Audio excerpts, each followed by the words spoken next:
أعزائي الطلبة، عودا للمحاضرة السابقة عندما طرحنا الأسئلة الكثيرة. الآن نحاول أن نعززها بأمثلة أوسع. مثال من حياتنا اليومية: لنفترض أن سيارة تعطلت، حالة طبيعية، لكن الشخص العادي مستوى الوعي المعرفي العلمي متدني يقول السيارة توقفت. أما الميكانيكي ماذا يقول؟ يقول البطارية تالفة. متخصص.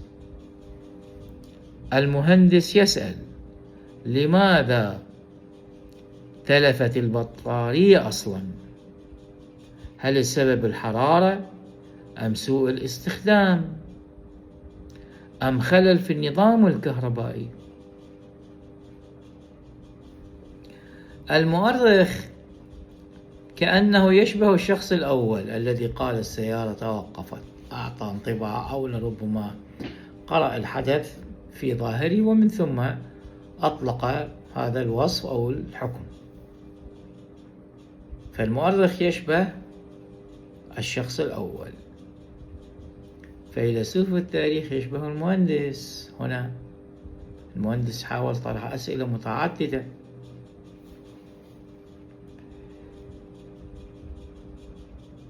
الخلاصة هنا يمكن القول أن فلسفة التاريخ هي انتقال الفكر من رواية الأحداث إلى البحث عن معناها. يمكن القول أن فلسفة التاريخ هي انتقال الفكر من رواية الأحداث إلى البحث عن معناها، ومن حفظ الوقائع إلى تحليل القوانين التي تحكم حركة المجتمعات.